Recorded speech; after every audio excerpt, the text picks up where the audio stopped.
Hey there, this is Nate from the Writing Center. We are looking at a series on overcoming sentence errors. Let's check out sentence fragments.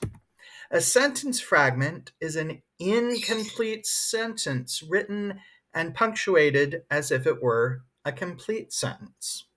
Makes perfect sense so far.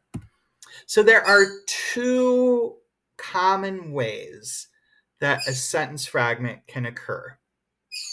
One, the fragment is missing a subject and or a predicate, meaning that it doesn't have the parts necessary for an independent clause, and every sentence needs an independent clause. Not sure what I'm talking about here? Check out our quick two-part video series on clauses to get up to speed. So the fragment is missing a subject and or a predicate, or the fragment is a dependent clause. Let's check it out. We'll start out looking at missing subject and predicate. A sentence must contain an independent clause, as I just said, and an independent clause must contain both a subject and a predicate. The subject is going to have a noun or a pronoun, maybe other words, but it must have a noun and pronoun. The predicate will have a verb, maybe other words, but must have a verb, and those nouns, pronouns, and the verb are relating to each other. Generally, the subject is performing the action or the state of being of the predicate. Okay, so if we have this, how do we fix it? That's the thrust of this video. We're overcoming these issues in our revision of our writing. So the easiest solution is to determine whether this sentence fragment has been disconnected from a nearby sentence and then rewrite it as a single complete sentence. For instance, the nurse worked hard at motivating his staff, period, to improve patient outcomes, period. All right, when I read that first sentence, it sounds and feels exactly like a complete sentence. It doesn't feel like I'm hanging on to something or missing. But when I say to improve patient outcomes, well, I have the verb to improve, but there is no subject in this performing the action of improving. We have patient outcomes, which is being acted upon, but nothing to perform the action. We are missing a subject for the verb. And there's a good reason why. It's hiding in our previous sentence, right? The nurse working hard is what is improving patient outcomes, right? So we need to merge those together. The nurse worked hard at motivating his staff to improve patient outcomes. Okay, that looks and sounds much better. Now, I will say I was hard pressed to come up with any example of a sentence fragment where there was a subject, apparently, but not a predicate. And I think it's because it's easy for us to latch on to this need for a verb, right? I think we can identify when the verb is missing, and so we don't make that error often. But it is more common to have a sentence fragment where you're missing both a subject and a predicate. Let's check that out. The children played in the park and in the forest. All right, let's take a look at that second sentence here.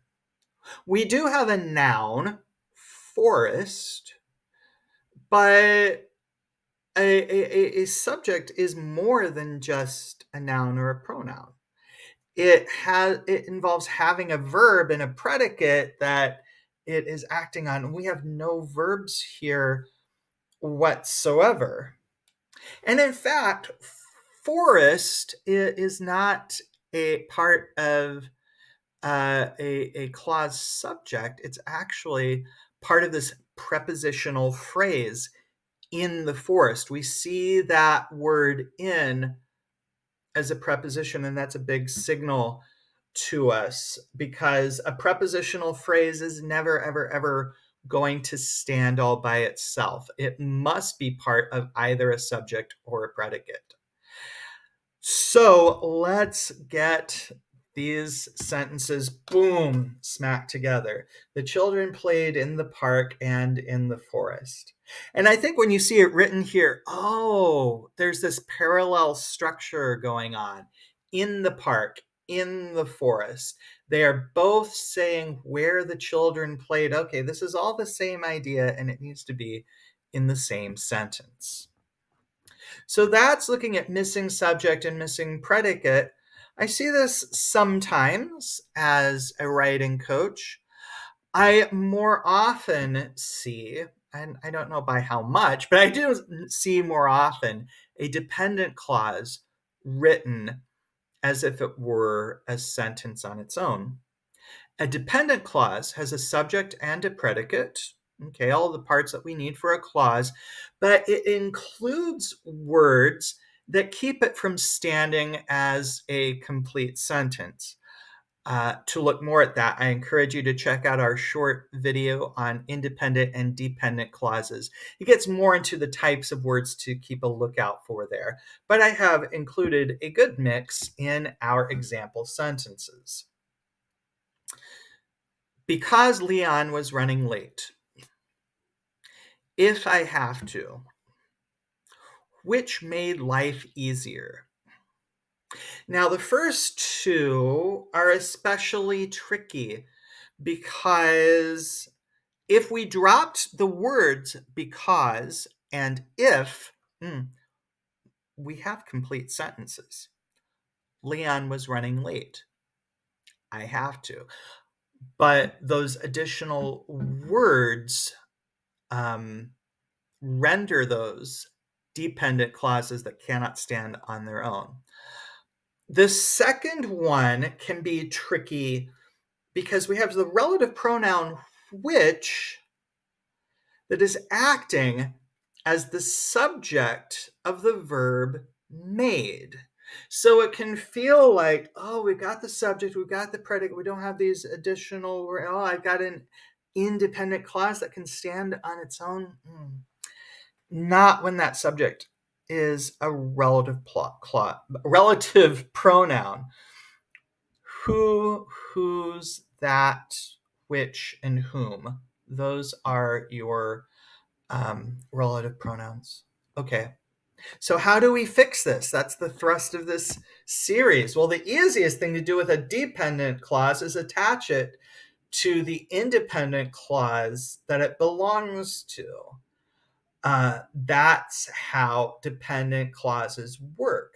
They join to independent clauses. So they are added onto a sentence that is already complete. We'll look at some examples here. The first two, we're tagging on to the complete sentence. We canceled the meeting.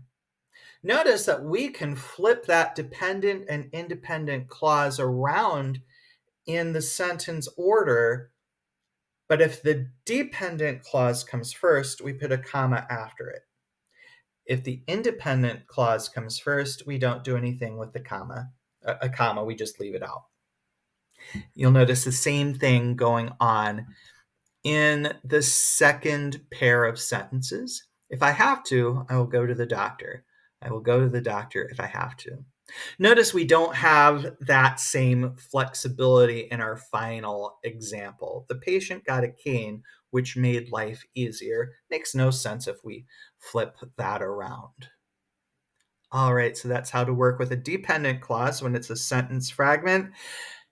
And that's all that I have on sentence fragments right now. I encourage you to check out the rest of this series on overcoming sentence errors. In the meantime, thank you very much for watching. Have a wonderful rest of your day and flame forward.